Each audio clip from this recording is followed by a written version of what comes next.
देखिए, हम लोगों ने आव्यूह पर संक्रियाएँ देख लिए थे। आज हमें देखना है कि आव्यूह पर संक्रियाएँ होती है जो वह कोष किस गुण के पालन करती है। यानी हम आज गुण के बारे में पढ़ेंगे। तो देखिए, हम आज क्या पढ़ेंगे, इसके गुण के बारे में हम लोग पढ़ेंगे, डिस्कस करेंगे कि इसके गुण क्या क्या होनी चाहिए और कौन कौन सी गुण होती है। तो आपको हम बताते चले कि अंतर का कोई गुण होता नहीं, इसलिए अंतर को हम लोग नहीं पढ़ेंगे। हमें योग का गुण के बारे में पढ़ना है, अचर राशि और अवयव के गुणनफल के गुण के बारे में पढ़ना है, और अवयव के गुणनफल इसके गुण के बारे में क्या करना है, हमें पढ़ना है। तो आज हम ये पढ़ेंगे और साथ में देखेंगे कि अवयव का परिवर्त क्या होता है। आज हम इतने टॉपिक को आज हम कवर करने वाले हैं। तो चलिए देर न करते, चलिए अपने टॉपिक को स्टार्ट करते हैं। तो यहाँ पर देखिए, आपको दिख रहा होगा अवयव के योग के गुणधर्म। तो अवयव का जो योग का गुणधर्म होता है, तो ये गुणधर्म कब लागू होगा, जब कोई दो अवयव रहेगा, दोनों अवयव क्या रहेंगे, समान रहेंगे, तभी ये जो अवयव का गुणधर्म क्या होता है, गुण होता है। पहले अवयव का योग कब होता है, जब दोनों का कोटि मान का हो, समान हो, तब अवयव का योग संभव होता है, तो संभव नहीं होता है। तो ये किस किस गुण है, क्या क्या गुण है, तो देखिए पहला है अवयव। मान लिया हमारे पास संख्या 2 है और एक संख्या 3 है। पहले हम संख्याओं को समझते हैं, उसके बाद अच्छी समझ लेंगे। और इसी को हम लोग जोड़े 3 और जोड़ 2 जोड़े, इस दोनों में कोई अंतर आप लोग बताइए, इस दोनों में कोई अंतर है? अंतर है तो बस क्रम का, ये 2 यहाँ पर आ गया और ये 3 यहाँ पर आ गया, लेकिन इसके आंसर पर कोई प्रभाव नहीं पड़ेगा।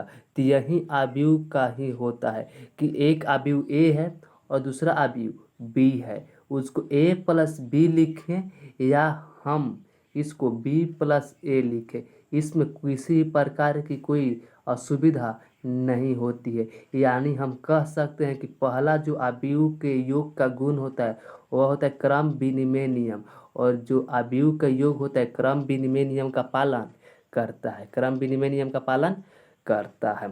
आप कोई भी दो अवयव ले सकते हैं जिसका कोटि बराबर हो और दोनों को पहले ए प्लस बी जोड़े, फिर उसके बाद बी प्लस ए जोड़े, तो यहाँ पर देखेंगे आप कि दोनों का आंसर क्या आया, सेम आया। तो इस प्रकार से हम कह सकते हैं कि जो अवयव का योग होता है वह क्रम विनिमय नियम का पालन करता है।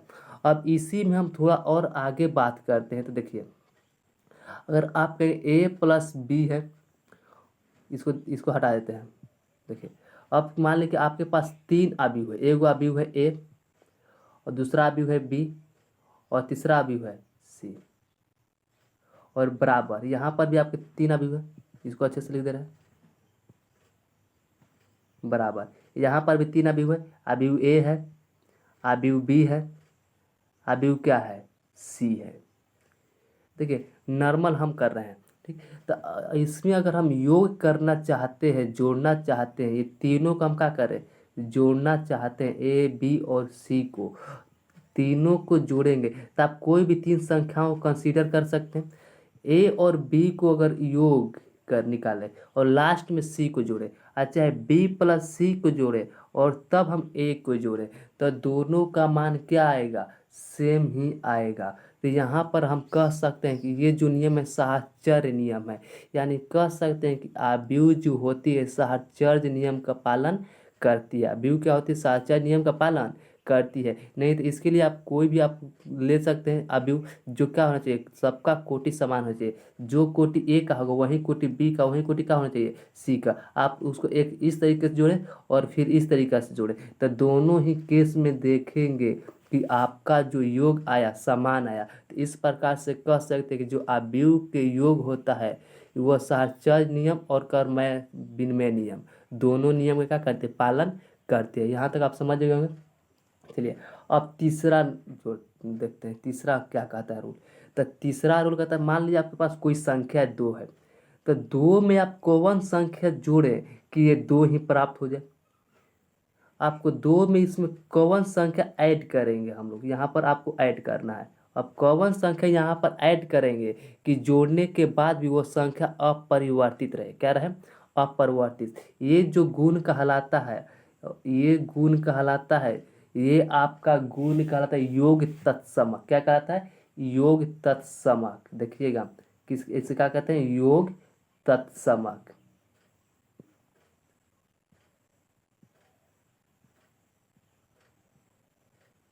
तत्समक। तो देखिए, आप कहेंगे कि कोई भी संख्या में उतना जोड़े कि वह संख्या उतना ही रह जाए, तो उसके स्थान पर हमें वाट के स्थान पर क्या रखना पड़ेगा, 0 रखना पड़ेगा। यानी हम कह सकते हैं कि कोई भी आव्यूह में अगर हम शून्य जोड़ते हैं तो वह आव्यूह फिर वही आव्यूह हमारा प्राप्त होता है। तो वह जो आव्यूह का गुण होता है वह योग तत्समक होता है। और योग तत्समक के रूप में किसको हम लोग जोड़ते हैं, 0 को। यानी योग तत्समक क्या होता है, 0। तो आपको ऑब्जेक्टिव दे देगा a+0 बराबर ए। ये आव्यूह के किस गुण को प्रदर्शित करता है, आव्यूह के किस गुण को प्रदर्शित करता है। तो आप अच्छी से जान गए कि ये किस गुण को प्रदर्शित करेगा, तो योग तत्समक। योग तत्समक क्यों, क्योंकि हम जानते हैं कोई भी संख्या में अगर 0 जोड़ दे तो फिर से वही संख्या प्राप्त होती है। तो ये गुण हमारा कौन सा कहलाता है, योग तत्समक गुण कहलाता है। यहाँ तक आप समझ गए होंगे योग तत्समक गुण। अब चलिए आगे जो हमारा गुण पढ़ना है वह है योग तत्समक गुण पर आगे जो योग्य प्रतिलोम, योज्य प्रतिलोम। क्या है गुण हमारा, योज्य प्रतिलोम। देखिए अच्छे से, योज्य प्रतिलोम। प्रतिलोम मतलब आप समझते हो क्या होता है, योज्य प्रतिलोम।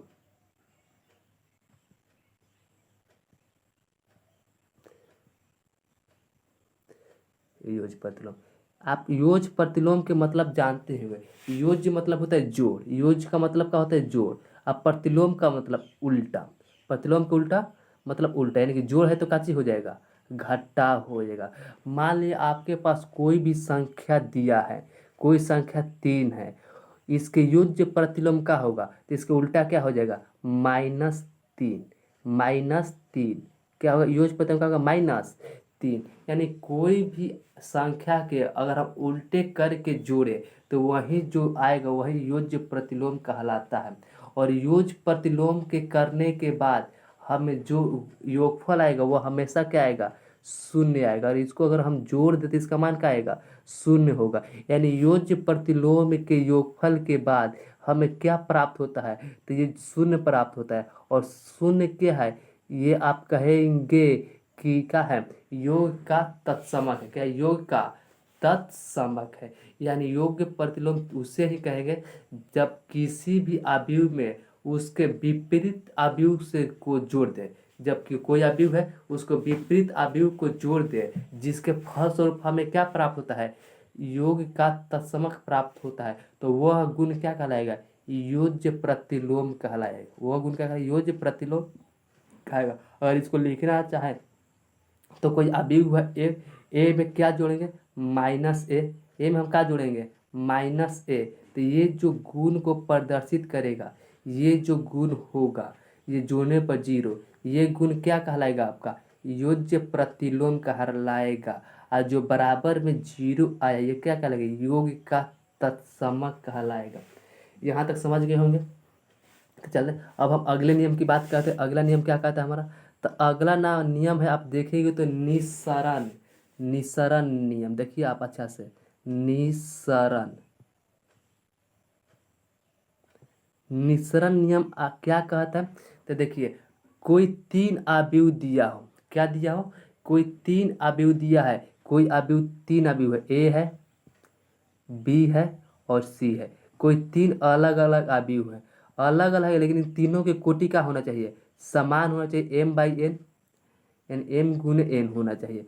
तभी हम कोई भी योग को संभव कर पाएंगे, अन्यथा संभव नहीं कर पाएंगे। तो निस्सरण नियम कहता है कि अगर हम a+b को जोड़ें, a+b को और बराबर b+c को जोड़ें, तो इसका जो योग आना चाहिए a+c के बराबर आना चाहिए, a+c के क्या आना चाहिए, बराबर। ये जो नियम आएगा यही नियम कहलाता है निस्सरण नियम।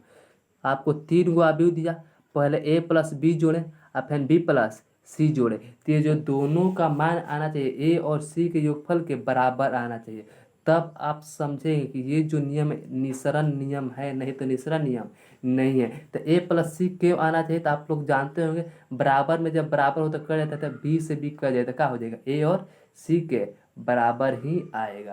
तो ये नियम कहलाता है निसरण नियम। तो आव्यूह के योग के इतना ही नियम है। पहला आप पढ़े क्रम भिन्न में, दूसरा पढ़े साहचर्य, तीसरा पढ़े योग का तत्समक, और चौथा योग प्रतिलोम, और पांचवा निसरण नियम पढ़े। यहाँ तक कोई दिक्कत नहीं है। अब चलिए हम आगे देखें, आगे हमें क्या पढ़ना है।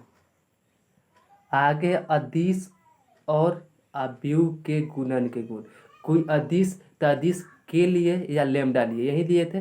तो अदिश और आव्यूह के गुणन के गुण क्या कहलाता है, तो अदिश और आव्यूह के गुणन के ज़्यादा गुण नहीं, मात्र दो ही गुण है। पहला गुण कहता है कि कोई आप आव्यूह को कंसीडर कर लें।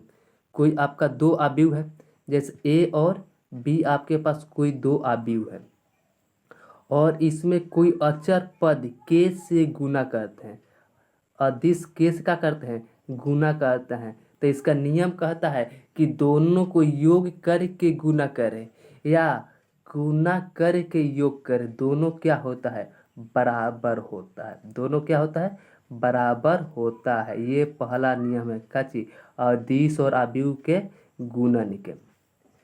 और दूसरा नियम ये कहता है कि अगर के और एल कोई दो अदिश है, क्या है, दो अदिश है, और आव्यूह ए है, कोई आव्यूह क्या है, ए है, तो आप दोनों अदिश को जोड़ ले, उसके बाद आव्यूह से गुना करें। आज चाहे अदिश को अलग अलग गुना कर दे आव्यूह के साथ, उसके बाद जोड़े, तब पर भी क्या आएगा, आपको दोनों मान सेम ही आएगा। ये होता है आपका अदिश और आव्यूह के गुणन के गुण होता है।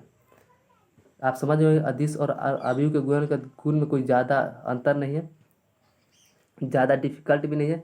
दो आव्यूह है, उसमें कोई अचर राशि से गुना करना है, तो दो आव्यूह को जोड़ ले या गुना करके जोड़े, दोनों का मान क्या आएगा, सेम आएगा। या दूसरा कंडीशन है, दो आपको अदिश राशि है और एक आव्यूह है, तो दोनों अदिश राशि के जोड़ ले, उसके बाद गुना करें, चाहे गुना करके अलग अलग जोड़े, तब पर भी दोनों का मान क्या आएगा, सेम आएगा। ये आपका क्या होता है, अदिश और आव्यूह के गुणन के गुण होता है। इसमें कोई दिक्कत नहीं होना चाहिए। चलिए अब हम जो आगे देखते हैं वह आगे देखते हैं कि आगे हमें क्या है पढ़ना है, आगे का गुण जो है वह क्या है। तो आगे आप गुण देख रहे हैं कि आव्यूह के गुणन के गुण, आव्यूह के गुणन के गुण। तो इसके अगर हम गुणन के गुण के बात करें तो इसके गुणन का गुण देखिए क्या होता है। तो पहले आव्यूह के गुणन कब संभव होगा, जब पहले का रो, पहले का स्तंभ, पहले का कॉलम और दूसरे का रो बराबर हो। यानी कि पहला आव्यूह है ए, तो इसका अगर हम कोटि की बात करें, अगर कोटि m/n है और दूसरा आव्यूह जो है उसकी कोटि की बात करें, तो क्या होना चाहिए, n/p होना चाहिए, तभी गुना संभव होगा, नहीं तो गुना संभव नहीं होगा। हमने यही पढ़ा था कि पहला का स्तंभ और दूसरा का कॉलम रो, पहला का स्तंभ और दूसरा का पंक्ति बराबर होगा तभी गुना संभव होगा, नहीं तो गुना संभव नहीं है। तो देखिए आव्यूह के जो गुणन का गुण होता है, अगर उसके हम गुणन के गुण की बात करें तो वह भी आप पाएंगे कि वह भी जो गुण होता है योग के गुण के भांति ही कार्य करता है। लेकिन आप थोड़ा देखिएगा ध्यान से, ये जो होता है क्रम विनिमय नियम का पालन नहीं करता है। जो आव्यूह के गुणन होते हैं क्रम विनिमय नियम के पालन नहीं करता है, क्योंकि क्रम विनिमय नियम करने के पर अगर हम उसको क्रम को चेंज करेंगे तो जो ये है हमारा कोटि वह भी क्या हो जाएगा, बदल जाएगा। बदलेगा तो n गुना क्या हो जाएगा, ये m हो जाएगा। और इसकी बात करते ये क्या हो जाएगा, p गुना n हो जाएगा। तो हमने जो आव्यूह के गुणन पढ़े हैं, तो आव्यूह का गुणन कब संभव होता है, तब संभव होता है कि पहला का स्तंभ और दूसरा का पंक्ति बराबर हो तभी संभव होता है, नहीं तो संभव नहीं होता है। लेकिन हम यहाँ देखते हैं कि जैसे ही क्रम बदल के हम गुना कर रहे हैं तो गुना ही संभव नहीं हो पा रहा है। यानी हम कहेंगे कि जो आव्यूह के गुणन है वह क्रम विनिमय नियम का पालन नहीं करता है, क्रम विनिमय नियम का पालन नहीं करता है। अब आई बात समझे। अगर अब हम देखें साहचर्य नियम के, क्या कौन नियम, साहचर्य नियम, तो जो अवयव की गुणन होते हैं साहचर्य नियम की पालन करती है, साहचर्य नियम की पालन करती है। जैसे मान लीजिए कोई अवयव ए है और कोई अवयव क्या है, बी है, और कोई अवयव क्या है आपका, सी है। अगर इसकी कोटि की बात करें तो इसकी कोटि आपका m/n है, अच्छे से देखिएगा m/n है। और इसकी अगर कोटि की बात करें तो इसका कोटि है n/p है, n/p है। अगर हम इसकी कोटि की बात करें सी की, तो इसकी कोटि p/q है, p/ क्या है, q है। तब आप कहेंगे कि ये साहचर्य नियम का पालन करता है, साहचर्य नियम का पालन करता है। आप कैसे, जैसे ये देखिए ये तो नहीं करता था, अब ये कैसे करता था, देखिए हम सर्च करते हैं कि आखिर कैसे साहचर्य नियम का पालन करता है नहीं करता है। तो देखिए अगर हम इस दोनों को, साहचर्य नियम यही कहते हैं कि पहले दो को गुना कराए आप फिर लास्ट को गुना करें, ये तो ये बराबर होता है किसके, ये जो बराबर होगा इसके बराबर होगा कि पहले ये दोनों को गुना करें और बाद में इसको करें। साहचर्य नियम यही कहता है। तो देखिए किस प्रकार से बराबर होगा। अगर आप ए और बी को गुना करते हैं, देखिए आप ए और बी को गुना करेंगे तो कोटि क्या मिलेगा, तो एम और एन तो बराबर है, यानी ए और बी को गुना करेंगे तो कोटि हमारा क्या बनेगा, एम गुने पी, एम गुने क्या बनेगा, पी बनेगा। उसके बाद हम ये दोनों को गुना करा दें, उसके बाद हम अगर सी को गुना करते हैं तो इसका कोटि क्या है, पी और क्यू, पी और क्यू है। तो यहाँ से आप देख रहे हैं कि ये जो है इसका स्तंभ और इसका रो बराबर है, यानी इस नियम से कह सकते हैं कि अवयव का गुणन क्या है, संभव है, क्योंकि ये स्तंभ और ये रो बराबर हो गए। याद समझे। अब हम अगर उल्टा लेके चल के देखते हैं तो देखते हैं क्या होता है। तो देखिए उल्टा लेंगे तो अवयव सी था, अवयव बी था और अवयव ए था। इसकी कोटि की बात करें तो इसका कोटि था m/n था,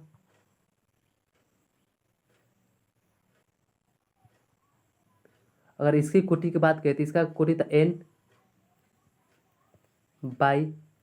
था, अगर इसकी कोटि की बात करें तो p/q था।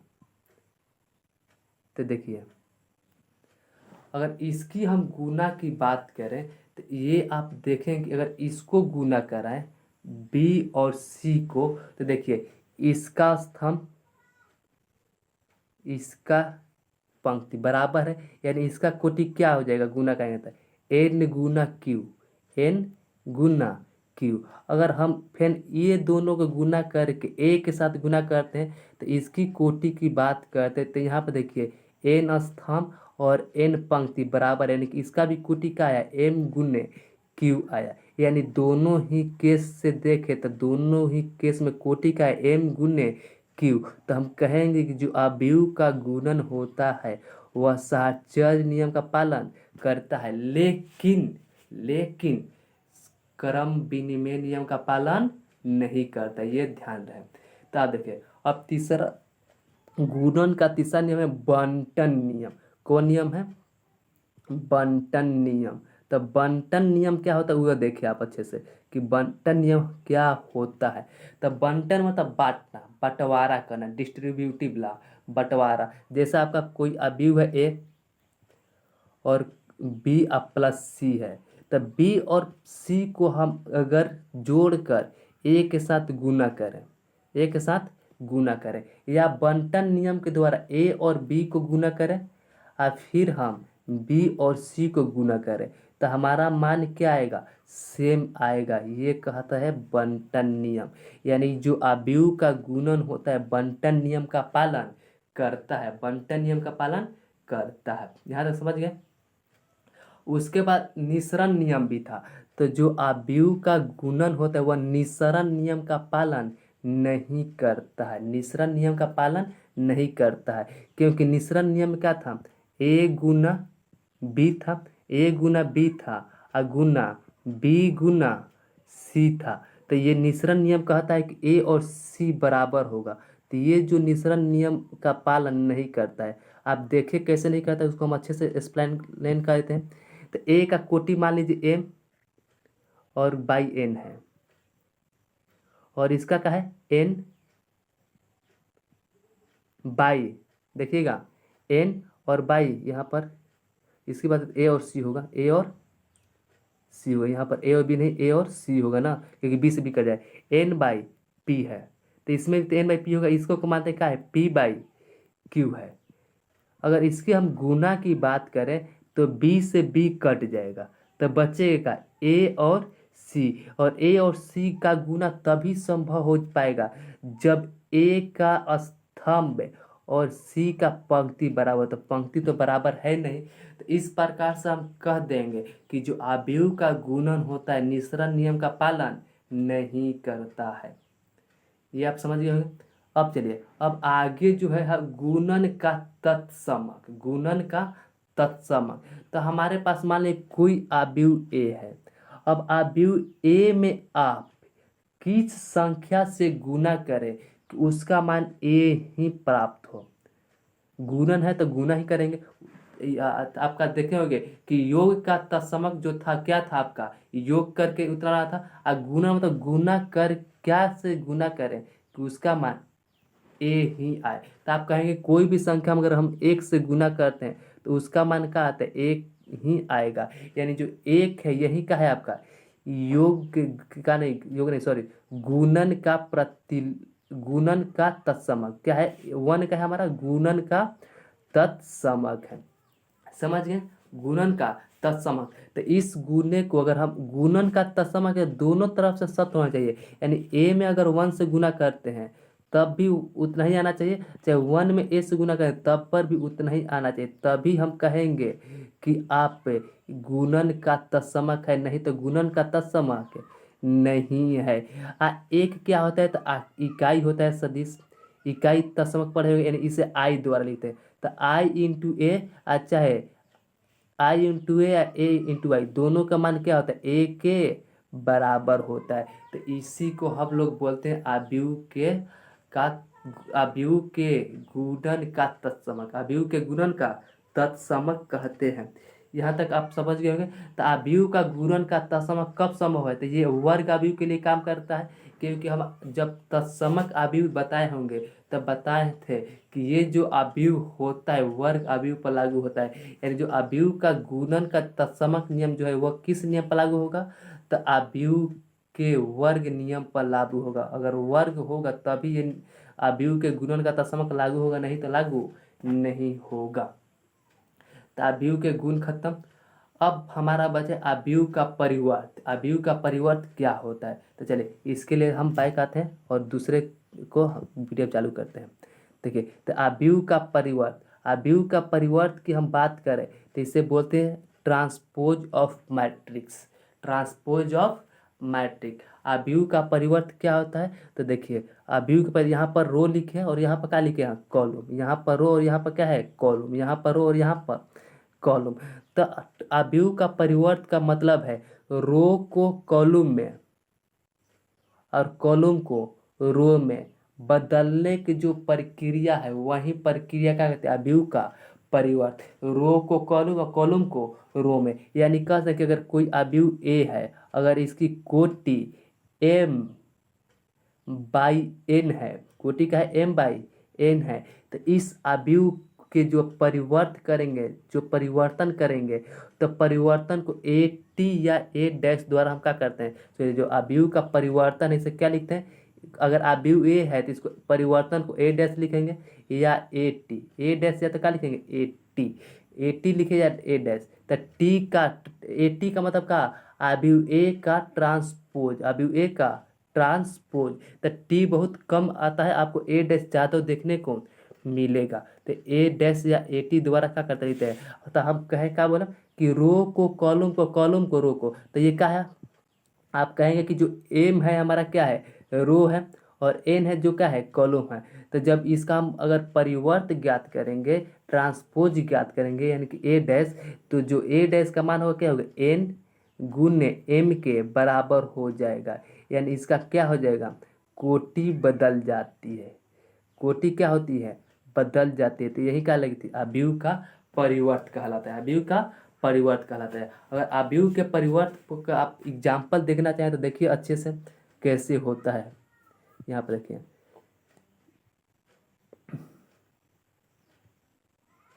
ये कोई अवयव ए है, अवयव ए क्या दिया आपका, यहाँ पर लेते हैं 1 2 3 4 5 और 6 अवयव ए है। इसकी कोटि की बात करें तो आप लोग जानते हैं कोटि क्या होती है, नंबर ऑफ रो, यानी कि रो की संख्या इसमें 3 है तो 3 नंबर ऑफ रो, और गुना नंबर ऑफ कॉलम, कॉलम की बात करें तो 2। ये कोई अवयव है और आपको इसका क्या करना है, ट्रांसपोज ज्ञात करना है, मतलब परिवर्त ज्ञात करना है। तब परिवर्त को ए टी या ए डैश लिखेंगे तो ए डैश बराबर, तब पहले हम क्या करेंगे, तो जो रो है उसको कॉलम बना देंगे, जो कॉलम है इसे क्या बना देंगे, रो बना देंगे। कोई दिक्कत, यानी जो कोटि है कोटि को क्या करें, सीधे कोटि को क्रम को बनाने के लिए 3/2 है तो ये क्या होगा 2/3 हो जाएगा।